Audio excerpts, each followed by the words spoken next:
আসসালামু আলাইকুম সুপ্রিয় শিক্ষার্থীবৃন্দ, কেমন আছো তোমরা সবাই?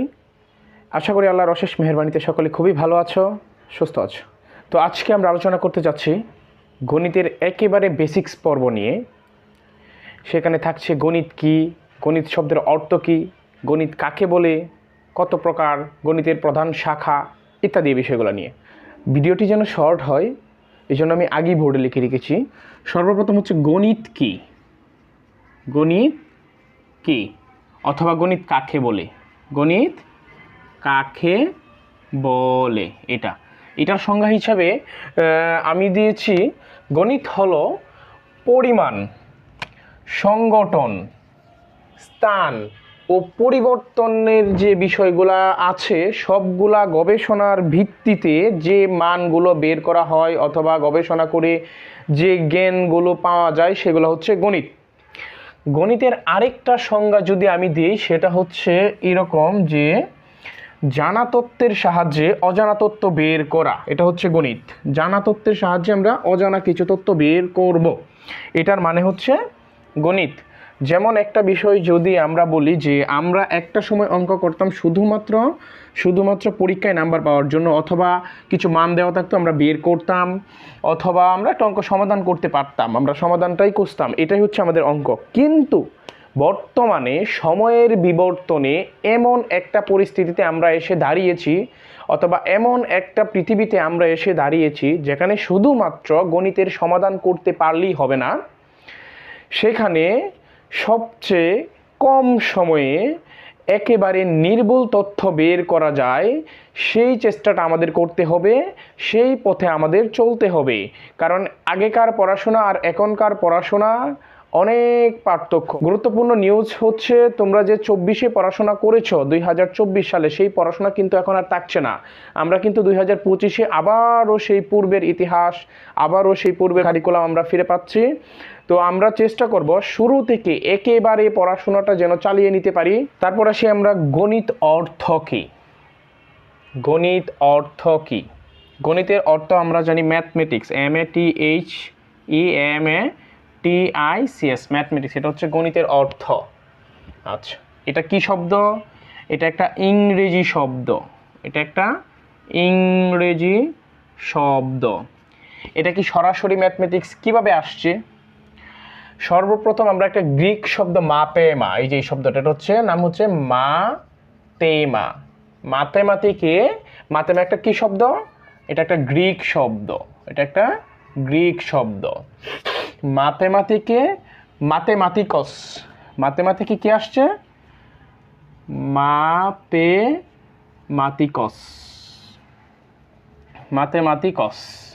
মাথেমাটিকে আসছে ম্যাথমেটিকস, এই যে এই ম্যাথমেটিকস।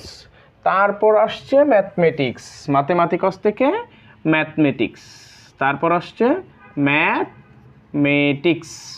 বুঝতে পারছো? এইটা হচ্ছে আমাদের গণিতের অর্থ। গ্রিক শব্দ মাথেমা, এর অর্থ হচ্ছে জ্ঞান অথবা বিজ্ঞান অথবা শিক্ষা বা শিক্ষণ ইত্যাদি। তারপর হচ্ছে ম্যাথমেটিকস, এইটার শব্দ হচ্ছে জ্ঞান পিপাসু। জ্ঞান পিপাসুর মানে বুঝো সবাই? যার জ্ঞানের অনেক পাহাড় আছে তার হচ্ছে জ্ঞান পিপাসু। বুঝতে পারছো? ঠিক আছে, আচ্ছা যাক।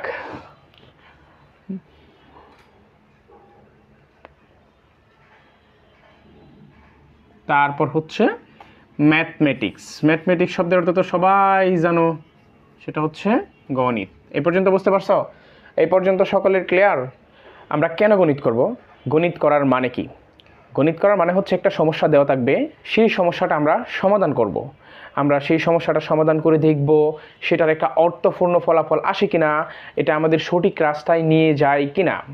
আমরা কেন গণিত ব্যবহার করলাম, আমরা কিভাবে গণিত ব্যবহার করলাম, সেগুলো আমাদের বাস্তব জীবনের কাজে লাগে কিনা, আমাদের দৈনন্দিন জীবনের কেনাকাটা থেকে শুরু করে একেবারে বৈদ্যুতিক বিল বা আদার্স যে কোনো বিল পরিশোধ করা পর্যন্ত, আমাদের চাল কিনা, ডাল কিনা, তেল মাপা, তেল কিনা, যা কিছু আছে বিস্তারিত টোটাল সব কিছু মিলে সব কিছুর ব্যবহার আমরা এখানে গণিতের ব্যবহারটা আমরা করি। গণিত কি শুধু আমাদের চাল কিনা ডাল কিনাতেই সীমাবদ্ধ না। গণিত আমাদের দৈনন্দিন জীবনের বিজ্ঞানের ক্ষেত্রেও বিশেষ একটা অবদান রেখেছে। গণিত আমাদের যোগাযোগের ক্ষেত্রেও বিশেষ একটা অবদান রেখেছে। যেমন একজন গণিতবিদ আরেকজন গণিতবিদের সাথে একটা সময় গণিতের সাহায্যে গণিতের সংকেত ব্যবহার করে তারা যোগাযোগ করত। যেমনটা যদি ওইভাবে আমরা বলি, যেমন চোর বুঝে চোরের সিগন্যাল, পুলিশ বুঝে পুলিশের সিগন্যাল, স্যার বুঝে স্যারের সিগন্যাল, ছাত্র বুঝে ছাত্রের সিগন্যাল।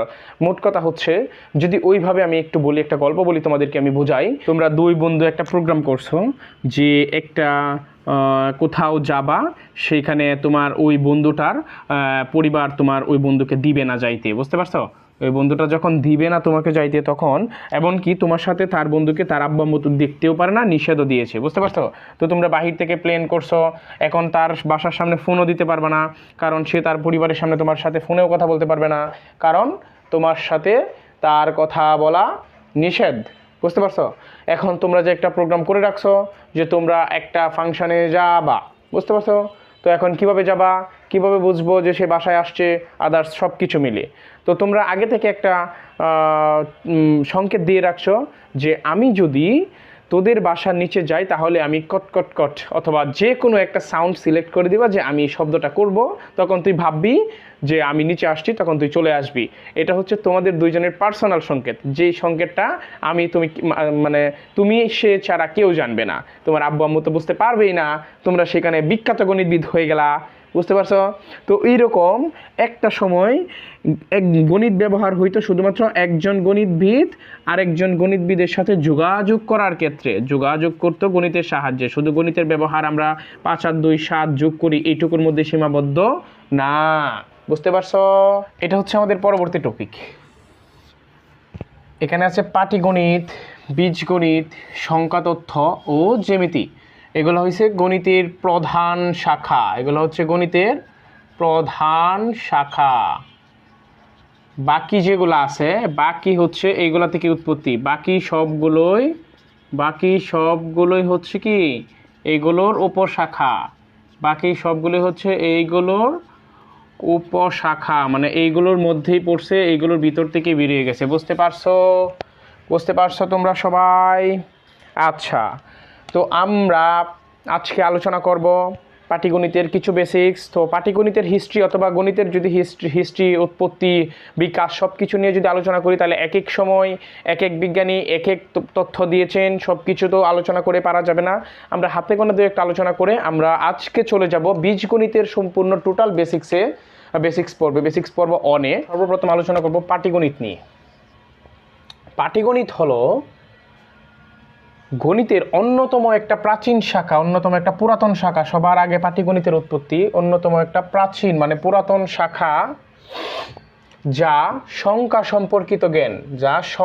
সম্পর্কিত জ্ঞান, বিশেষ করে সংখ্যার যোগ, বিয়োগ, গুণ, ভাগ, এই চারটা হইছে যোগ, বিয়োগ, গুণ, ভাগ, এই চারটা হইছে গণিতের প্রক্রিয়া।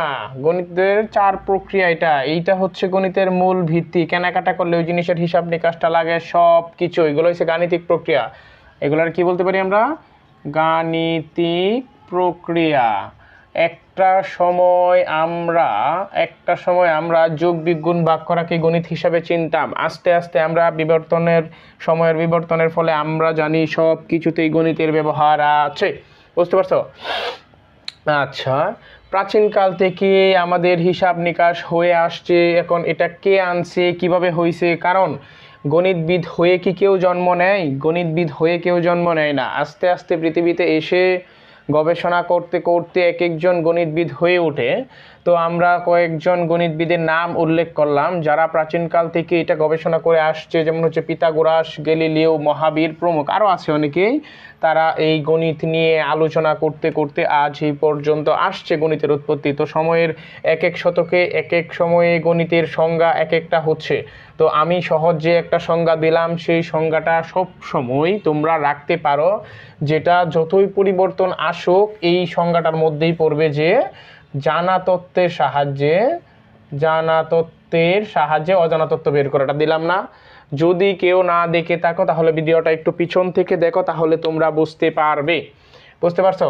আচ্ছা, তারপরে দেখো তারপরে আমরা আলোচনা করছি জ্যামিতিক পার্টটা নিয়ে, এটা হচ্ছে জ্যামিতির। এখন প্রশ্ন হচ্ছে যে আমি কেন বীজগণিতটা আলোচনা করলাম না।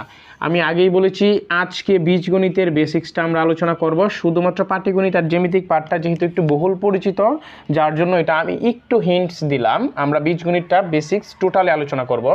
তো দেখো, জ্যামিতি হলো গণিতের আরেকটা শাখা, জ্যামিতিটাও গণিতের আরেকটা শাখা যা বস্তুর আকার, আকৃতি দেখতে কীরকম এই জিনিসটা আর কি, স্থানিক সম্পর্ক কোথায়, বস্তুর স্থানের বৈশিষ্ট্য, জায়গা, সব কিছু মিলিয়ে কাজ করে এটার পরিমাপ দেখতে কেমন হবে, এইগুলো নিয়ে কাজ করে হচ্ছে জ্যামিতিক পার্টে। বুঝতে পারছো?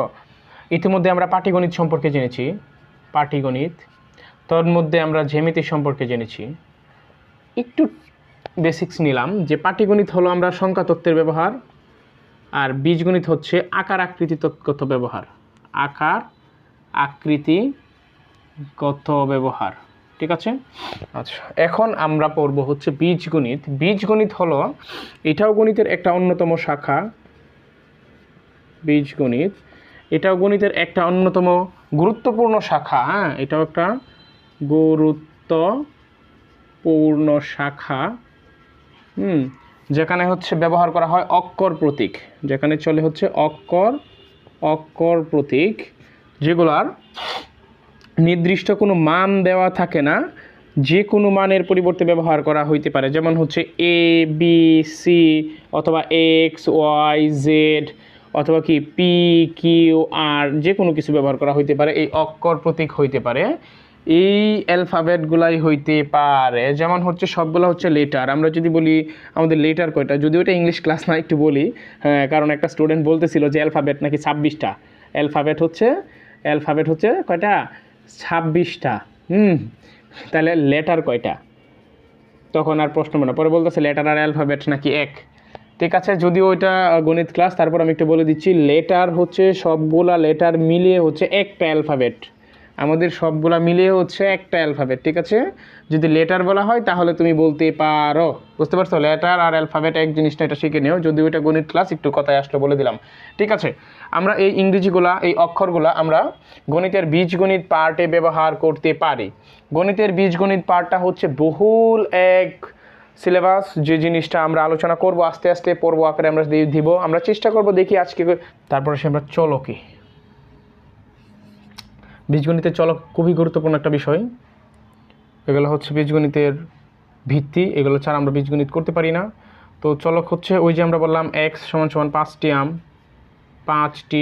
আম, মানে মোট কথা হচ্ছে এখানে এক্স একটা চলক, এই এক্সটা হচ্ছে একটা অজ্ঞাত রাশি, এটা হচ্ছে একটা অজ্ঞাত রাশি, এটা আমরা জানি না, এটার মান যে কোনো সময় পরিবর্তনশীল, এটা হচ্ছে পরিবর্তনশীল, এটার মানটা যে কোনো সময় আমাদের পরিবর্তন হয়। বুঝতে পারছো? এক্সের মান এখন যদি বলি এক্সের মান 6, 7 অথবা এক্সের মান 8, আমাদের এক্সটা তো ঠিকই থাকছে, এখানে 8 পরিবর্তন হতেই পারে। এখন কথা হচ্ছে আমাদের কি শুধুমাত্র চলক এক্স, অন্য কোনো কিছু চলক নাই? হ্যাঁ, অবশ্যই আছে। এখানে শুধুমাত্র এক্স ব্যবহার করা হয়েছে, আমরা সেক্ষেত্রে ওয়াই জেড এগুলোকে আমরা চলক হিসাবে ব্যবহার করতে পারি। আরও আছে, আমরা চাইলেই চলক হিসাবে ব্যবহার করতে পারি। চলকের 3টা বৈশিষ্ট্য আছে, 3টা বৈশিষ্ট্য। এক হচ্ছে এদের মান নির্দিষ্ট দেওয়া থাকে না, এদের মান নির্দিষ্ট থাকে না, মানে নির্দিষ্ট দেওয়া থাকে না, এরা ভিন্ন মান ধারণ করতে পারে, এরা ভিন্ন মান ধারণ করতে পারে। বুঝতে পারছো? তারপর হলো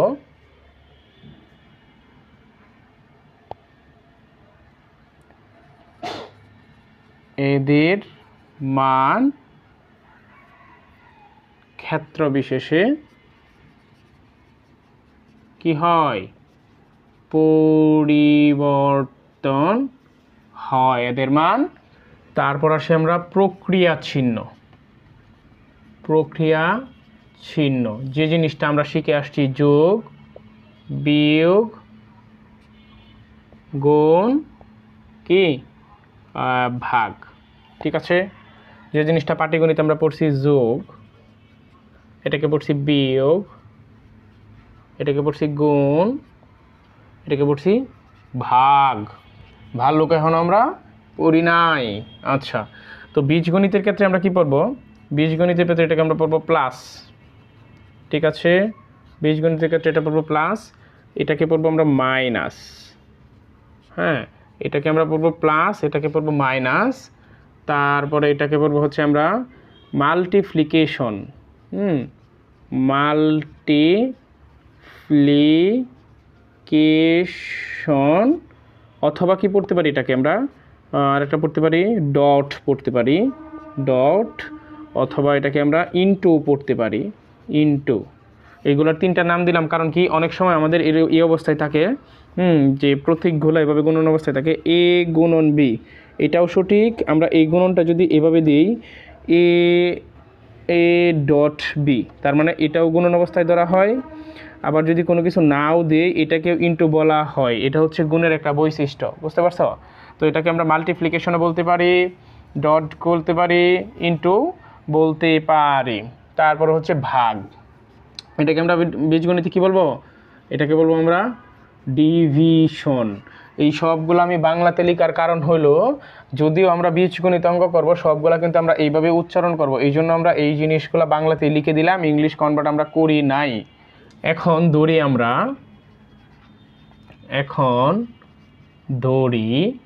এক্স ও ওয়াই দুইটি চলক। এখন ধরছি আমরা এক্স ও ওয়াই দুইটা চলক, বুঝতে পারছো? আচ্ছা, এখন যদি আমি বলি এক্স প্লাস ওয়াইকে লিখো, হ্যাঁ ওয়াই লিখো, তাহলে এটাকে কী লিখবো আমরা? এটাকে লিখবো হচ্ছে আমরা ওই যে প্লাস মাইনাস ইনটু ভাগ আমরা শিখি নাই, এই জিনিসটা তো আমরা শিখছি। এটার নাম কি? এটা হচ্ছে প্লাস, হ্যাঁ এটা হচ্ছে কি মাইনাস। আচ্ছা, লেখা লাগবে না, তোমরা বুঝে নিও। হ্যাঁ, আগে একটু পিছিয়ে দেখো তাহলে। তার মানে এক্স প্লাস, প্লাস চিহ্ন কোনটা? এই যে এটা আমাদের প্লাস চিহ্ন, তার মানে এক্স লিখে দিব, তারপরে প্লাস, এটা ওয়াই। এখন যদি বলি আমি যে এক্স মাইনাস ওয়াই লিখো, তখন কি লেখো, তখন কি করবো আমরা? এক্স চিহ্নটা মাইনাস ওয়াই দিয়ে দিব, বুঝতে পারছো? তো তারপর আমরা বলতে পারি যে দেখো যে এক্স ইন্টু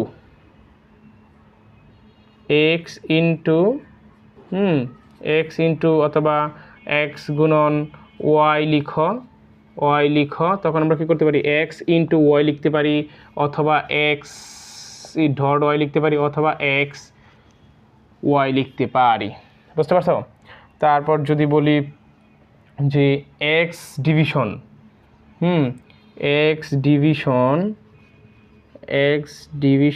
ওয়াই লিখো, তখন আমরা লিখতে পারি এক্স ভাগ ওয়াই, এটা হচ্ছে ডিভিশন। অথবা এটাকে আমরা কনভার্ট করে এভাবে লিখতে পারি এক্স উপরে দিয়া নিচেরটা হচ্ছে ওয়াই, তার মানে হচ্ছে এক্সকে ভাগ করতে হবে ওয়াই দ্বারা, বুঝতে পারছো? মানে এক্স ডিভিশন ওয়াই, এটা আমরা লিখতে পারি।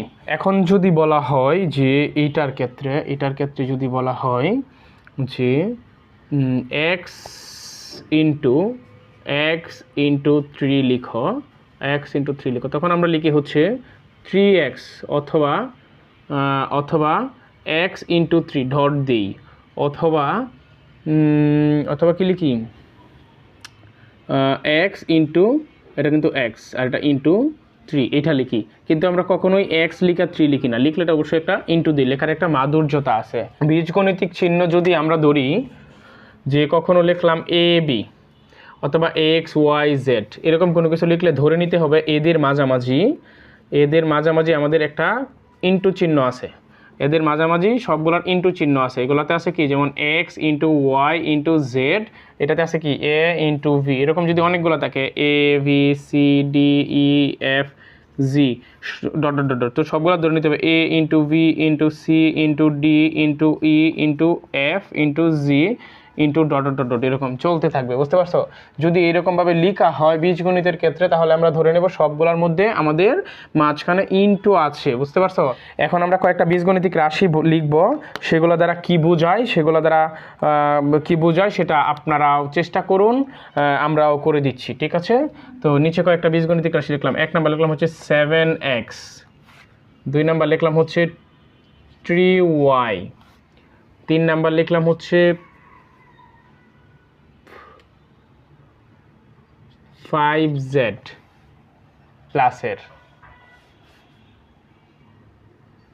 3x, ঠিক আছে? এই তিনটা লিখলাম আমরা, আপাতত এই তিনটা করছি। দেখেন প্রথমটা যদি আমরা করি, এখানে আছে 7x, এখানে আছে 7x, এটাকে আমরা কি করতে পারি? এখানে হচ্ছে একটা চলক আছে x আর একটা হচ্ছে সহগ 7, সাংখ্যিক সহগ যে জিনিসটাকে বলে আমরা। আচ্ছা, তাহলে আমরা এখানে এটা বলতে পারি যে x এর 7 গুণ, x এর 7 গুণ। কেন বললাম? কারণ হচ্ছে দেখেন আমরা বলেছিলাম যদি প্রতীকগুলো এইভাবে থাকে তার মানে আমরা ধরে নিব মাঝখানে ইন্টু অবস্থায় আছে, তার মানে যেহেতু এখানে 7x আছে এটাকে আমরা বলতে পারি 7 ইন্টু x, তার মানে এটা ইন্টু অবস্থায় আছে, তার মানে 7x টোটাল ইন্টু অবস্থায় আছে, তার মানে x এর 7 গুণ। ইন্টু মানে এটাকে আমরা পাটিগণিতের ভাষায় কি বলছি? আমরা গুণ বলছি, তার মানে x এর 7 গুণ। ঠিক এরকমভাবে এই 2 নাম্বারটাকে বলতে পারি আমরা 3y, এখানে চলক চেঞ্জ হয়েছে, হোক সমস্যা নাই, তারপরও আমরা এটাকে সেম সিকোয়েন্সে করব, সেটা হচ্ছে y এর কত গুণ? y এর এখানে সাংখ্যিক সহগ 3 না, এটা হচ্ছে y এর 3 গুণ, এটা বুঝতে পারছো? তারপরে দেখো 3 নাম্বারটা একটু ভিন্ন, 3 নাম্বারটা হচ্ছে 5z প্লাসের 3y, এখানে চলক আবারও ভিন্ন কিন্তু ডাবল। দেখো এখানে কি করতে পারি আমরা? এখানে আমরা লিখব z এর, মানে সম্পূর্ণ সিস্টেম একটাই, z এর 5 গুণ, z এর 5 গুণ, এটা আমরা করে রাখলাম, z এর 5 গুণ। হ্যাঁ, পরে হচ্ছে দেখো যোগ, আমি একটু বড় করে করি কিন্তু এটা আমাদের অঙ্ক না, আর যোগ তারপরে কত? y এর 3 গুণ, y এর 3 গুণ, এটা একসাথে না, তখন আমরা করতে পারি। দেখো এটাকে আমরা এইভাবে লিখব যে z এর 5 গুণের সাথে 5 গুণের সাথে y এর 3 গুণ কি করলাম? যোগ করলাম, বুঝতে পারছো? বুঝতে পারছো? তোমরা যদি আরেকটা দিয়ে ইচ্ছা মতো সেম এটাই ধরো দিলাম 1 2 3 4 নাম্বার, এটা সরি, আমরা যদি এটা দিই যে 5z মাইনাসের 3y, তখন আমরা এটাকে কি করব? z এর 5 গুণ থেকে y এর 3 গুণ কি হবে? 3 গুণ বিয়োগ, এটা বিয়োগ ছিল না, 3 গুণ বিয়োগ, এটুকু বুঝতে পারছো? আচ্ছা, তারপর যদি আমরা আরেকটা একটু ভিন্ন সিস্টেমে লিখি, সর্বশেষ নাম্বার, সেটা হচ্ছে 5x প্লাসের 3y ভাগ হচ্ছে 4, এটাকে যদি আমরা লিখি এটাকে কি লিখতে পারি? এটাকে লিখতে পারি হচ্ছে, দেখো উপরেটা আলাদা করবো, x এর মানে এইটুকু তো আমরা করছি, এখন এইটুকু হচ্ছে আলাদা নতুন, ঠিক আছে? আচ্ছা দেখো যে x এর 5 গুণ, হ্যাঁ x এর 5 গুণ ও y এর 3 গুণের যোগফলকে 4 দ্বারা ভাগ, x এর 5 গুণের x এর 5 গুণের সাথে y এর 3 গুণ, 3 গুণের x এর 5 গুণের সাথে y এর 3 গুণের যোগফলকে কি? যোগফলকে 4 দ্বারা ভাগ, এটাকে বুঝতে পারছো? আমি খুবই শর্টকাটভাবে করাচ্ছি যেন একটা ক্লাসে অনেকগুলো টপিকস থাকে, আমরা একটা একটা করে উদাহরণ দিচ্ছি, যদি কারো বুঝতে সমস্যা হয় অথবা আমরা অন্য কোনো অঙ্ক চাও সলিউশন করে দিতে, সেটা আমাদের সাথে যোগাযোগ করতে পারো, এটা আমাদের হোয়াটসঅ্যাপ নাম্বার, অথবা আমাদের কমেন্ট বক্সে আমাদের ফেসবুক গ্রুপ অথবা আমাদের ফেসবুক পেজে সব কিছু লিঙ্ক দেওয়া থাকবে, তোমরা দেখতে পারো। আর অফলাইনের যদি কেউ হও তাহলে তোমরা সেটা খাতায় লিখে নোট করে রাখতে পারো, তোমরা অফলাইনে এসে প্রশ্ন করতে পারো অথবা এখানে কমেন্ট করেও জানাতে পারো, অথবা আমাদের ফেসবুকে অথবা হোয়াটসঅ্যাপে আমাকে SMS করে জানাতে পারো। বুঝতে পারছো? বুঝতে পারছো তোমরা? আচ্ছা দেখো, যোগ বিয়োগ গুণ ভাগ চিহ্নের সাহায্যে তোমরা লিখবা। এটা আমি হোমওয়ার্ক দিলাম, মানে তোমরা এই কাজগুলো করে এখানে কমেন্টস বক্সেও ছবি দিতে পারো, অথবা আমাদের ফেসবুক গ্রুপে অ্যাড হও, ফেসবুক গ্রুপে অ্যাড হয়ে সেখানে সাবমিট করো। আর যদি আমাদের ভর্তিকৃত স্টুডেন্ট হও অথবা আমাদের অফলাইনের কোনো স্টুডেন্ট হও, তারা অবশ্যই ফেসবুক গ্রুপে এই জিনিসটা সাবমিট করবা। যদিও এটা মানে আমাদের প্রাইমারি, হ্যাঁ, তোমরা অষ্টম শ্রেণীর যারা আসো, বিশেষ করে যাদের এটা প্রাইমারিলি যারা 6-এ করে ফেলছো, এটা যদিও 6-এর 7-এর পড়া, তারপরে তোমরা এটা করবা, কারণ এখান থেকে আমরা শুরু করছি একেবারে। আমরা যেহেতু 2025-এর নতুন পুরান কারিকুলামটা ফিরে পাচ্ছি, সুতরাং আমরা সেটাকে একেবারে শূন্য থেকে উঠিয়ে আনতেছি, বুঝতে পারছো? যার জন্য বীজগণিতের যে প্রাথমিক ধারা, সেটা থেকে আমরা শুরু করছি, এটা থেকে আমরা একেবারে শেষ পর্যন্ত যাব, একেবারে ইনফিনিটি পর্যন্ত চলতে থাকবো। যেখানে আমাদের সফলতাটা ধারাবাহিকতায় আছে, আমরা ওইখানে গেলে পাবো, আমরা সেখান পর্যন্ত যাব, বুঝতে পারছো সবাই? ঠিক আছে, দেখো তোমরা এটা সাবমিট করবা, বুঝতে পারছো সবাই? আচ্ছা, আমি বলে দিচ্ছি, দেখো x এর 7 গুণ থেকে y এর 3 গুণ বিয়োগ করো। 2 নম্বর হচ্ছে a ও d এর গুণফলের সাথে c এর দ্বিগুণ যোগ করো। 3 নম্বর হচ্ছে p ও q এর যোগফলকে p থেকে q এর বিয়োগফল দ্বারা ভাগ করো। 4 নম্বর হচ্ছে একটি সংখ্যার 6 গুণ থেকে অপর একটি সংখ্যার 4 গুণ বিয়োগ করো। বুঝতে পারছো? এখন আমরা পড়ব হচ্ছে বীজগণিতীয় রাশি ও পদ। এখন পড়ব হচ্ছে বীজগণিতীয়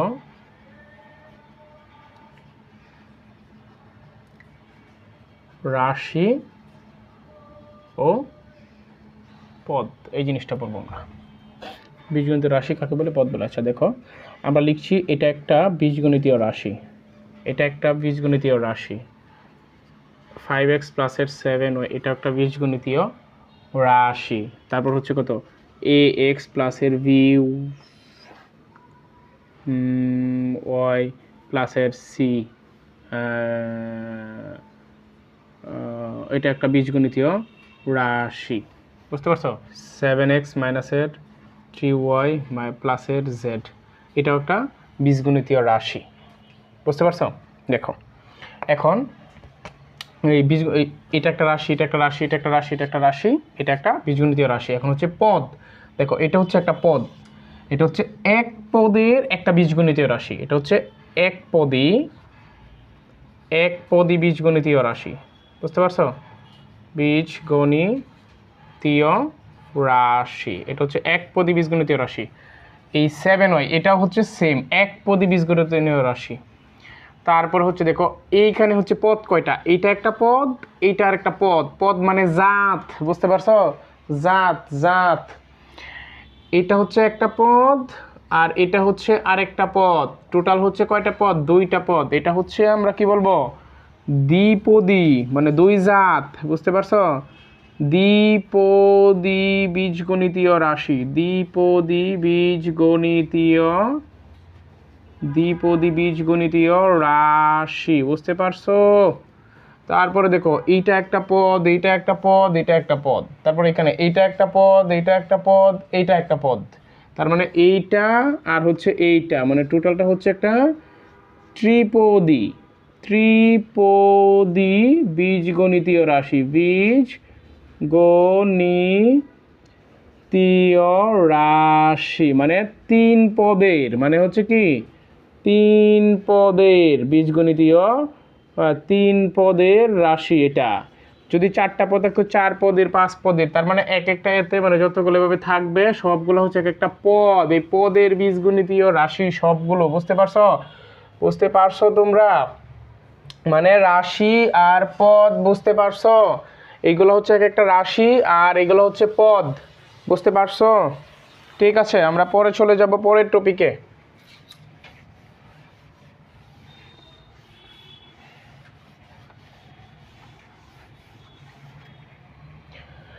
এখন আলোচনা করব হচ্ছে আমরা সহগ।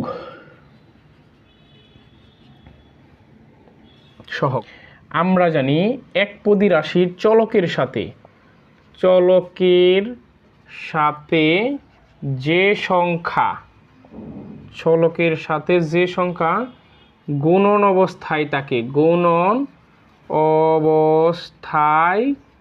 থাকে, গুণন অবস্থায় থাকে, সেটা হচ্ছে কি সহগ, সেটা হচ্ছে সহগ। যেমন হচ্ছে 7x, এখানে এক্সটা হচ্ছে কি চলক, এখানে এক্সটা হচ্ছে চলক, আর এই 7টা হচ্ছে সহগ, এটা গুণন অবস্থায় আছে।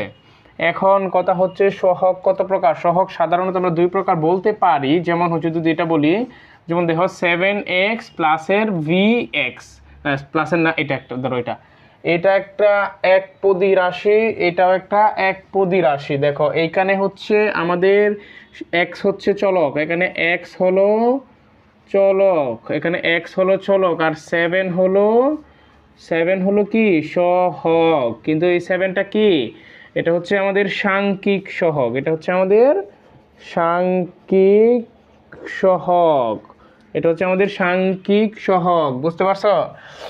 আচ্ছা, তার বিএক্সটা কি, এইখানেও হচ্ছে এক্স হলো চলক, এইখানেও দেখো এক্স হলো চলক, আর বি হলো কি সহগ, সিস্টেম একটাই, বুঝতে পারছো? কিন্তু এখানের বি হলো আক্ষরিক সহগ, আক্ষরিক মানে অক্ষর বৃত্ত আর কি, আক্ষরিক সহগ, বুঝতে পারছো বাচ্চারা? তারপর দেখো এটা আমি একটু লিখে দিই এখানে। এখানে যে দুইটা বিবেচনা করব সেটা হচ্ছে আমরা লিখতে পারি, এক লিখতে পারি হচ্ছে সাংখ্যিক সহগ, সাংখ্যিক সহগ, আর দুই হচ্ছে কি আক্ষরিক সহগ, আক্ষরিক সহগ। আমরা এখানে যেটা আলোচনা করলাম এটা হচ্ছে সংখ্যা 7, 8, 9, 10 ইত্যাদি ইত্যাদি। আর এটা হচ্ছে কত আক্ষরিক মানে অক্ষরবৃত্ত, এ বি সি ডি ইত্যাদি, বুঝতে পারছো? আচ্ছা, এখন সহগের যদি আমরা পড়ি তাহলে হলো, ধরো এখানে বললাম এক্স ওয়াই জেড, এখানে হচ্ছে এক্স একটা চলক, ওয়াই একটা চলক, জেড একটা চলক, কিন্তু এখানে তো সহগ নাই, সহগ হারায় গেছে, তাই না? চলো আমরা খুঁজে বের করি সহগ। দেখো এখানে আমরা কোনো সহগ দেখতে পাচ্ছি না। আচ্ছা, যদি আমরা একটু বলি, ধরো এখানে এক্স আর প্লাস এক্স এর মধ্যে কোনো পার্থক্য আছে? নাই। তার মানে কি আমরা বলতে পারি না এই এক্সটার সাথে প্লাস আমাদের অদৃশ্য অবস্থায় আছে? যদি বলি এটার নিচে একটা 1 আছে অদৃশ্য অবস্থায়, ভাগ অবস্থায়, বলতে পারি না? যদি বলি এটার সাথে একটা 1 ইনটু অবস্থায় আছে, আমরা বলতে পারি না? যদি বলি এটার উপর একটা পাওয়ার আছে, আমরা কি পারি না? যদি বলি এটার পরে একটা ফুল স্টপ আছে, আমরা কি বলতে পারি না? তার মানে এটা চতুর্দিকেই জিনিসপত্র আছে, বুঝতে পারছো তোমরা? তারপরে দেখো, তার মানে এখানে এটার সাথে একটা অন গুণন অবস্থায় আছে, তার মানে এই এক্স এর সাংখ্যিক সহগ কত? এই এক্স এর সাংখ্যিক সহগ হলো 1, এই ওয়েরও সাংখ্যিক সহগ কত? 1, এই জেডেরও সাংখ্যিক সহগ হচ্ছে 1। মানে আমরা এগুলোর সাথে যদি 1 গুণন অবস্থায় দিই তাহলে কি মানের কোনো পরিবর্তন হয়? মানের কোনো পরিবর্তন হয় না। একটা জিনিস জেনে রাখো তোমরা, যে কোনো কিছুর সাথে যদি 1 গুণন করা হয় অথবা অনের সাথে যে কোনো কিছু গুণ করা হবে সেই জিনিসটাই হবে। যেমন 1 একে 1, হ্যাঁ, অন গুণ অন সমান সমান 1 একে 1। যদি 1-এর সাথে 1 লাখ গুণ করা হয় তাহলে দেখা যাইতেছে কি 1 লাখই হবে। যদি 1-এর সাথে তোমারে গুণ করা হয় তাহলে তুমিই থাকবা। যদি 1-এর সাথে পৃথিবী গুণ করা হয় তাহলে পৃথিবী থাকবে।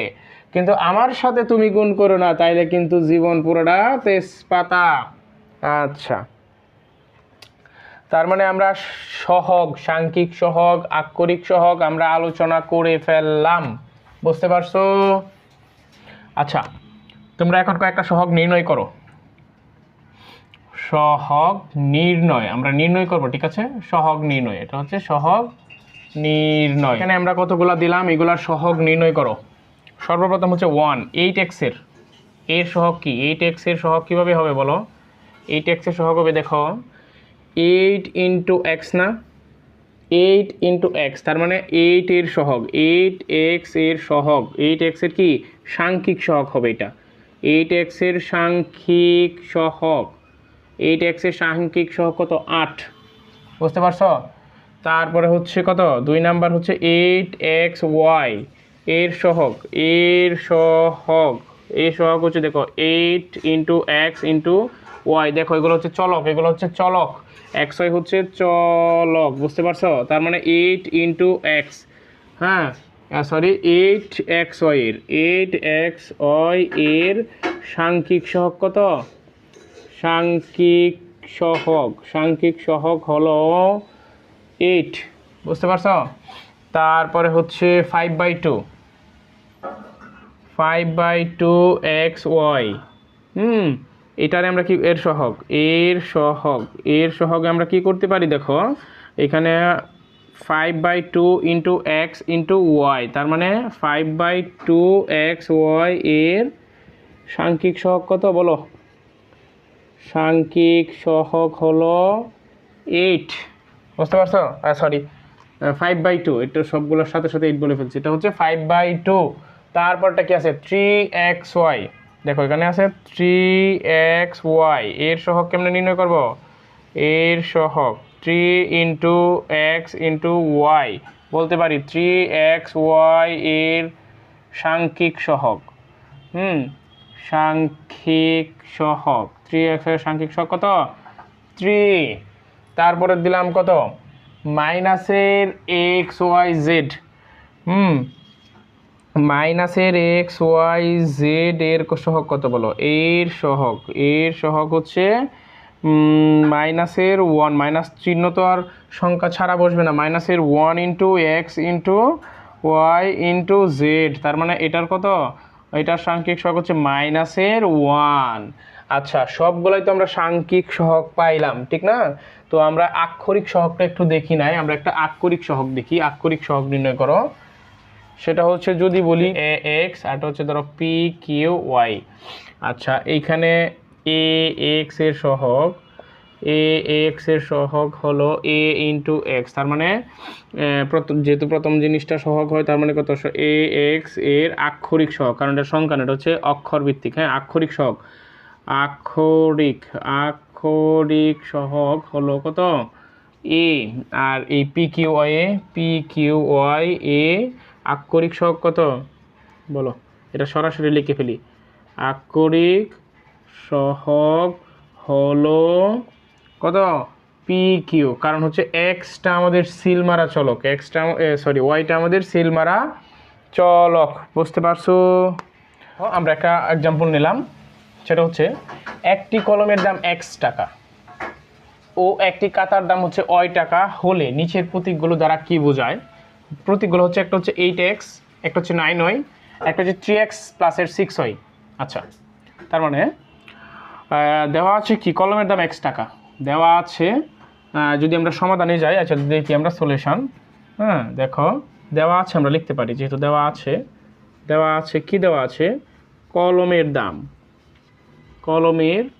দাম হচ্ছে x টাকা, আর খাতার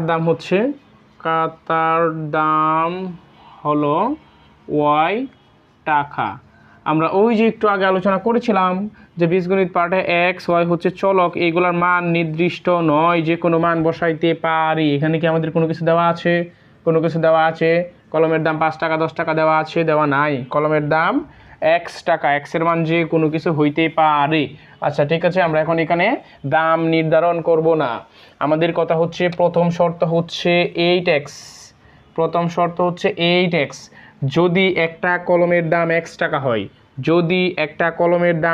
টাকা হয়, তার মানে 8x দ্বারা কয়টা কলম কেনা যাবে? বুঝতে পারছো?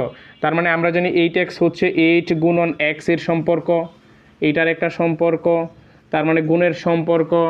তার মানে আমরা বলতে পারি একটা কলমের দাম যদি x টাকা হয়, 8x দ্বারা 8টি কলম কেনা যাবে। কয়টা কলম? 8টা কলম কেনা যাবে। বুঝতে পারছো? তারপরেরটা হচ্ছে 9y, আমরা একটু এখানে মুছে দিই। তারপরটা হচ্ছে 9y শর্ত, দেখো 9y সেম আগেরটার মতো, যদি একটা খাতার দাম ওয়াই টাকা হয়, তাহলে আমরা জানি 9 ইন্টু ওয়াই হচ্ছে একটা গুণের সম্পর্ক। সুতরাং একটা খাতার দাম 9 টাকা হলে 9 দ্বারা আমরা 9টা খাতা কিনতে পারবো, 9টা খাতা কিনতে পারবো। বুঝতে পারছো? বুঝতে পারছো? তারপরেরটা কি?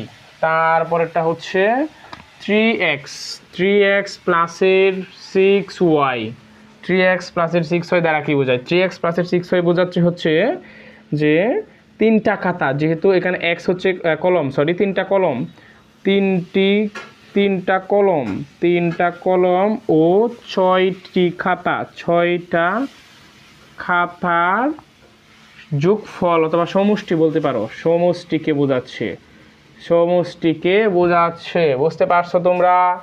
বুঝতে পারছো?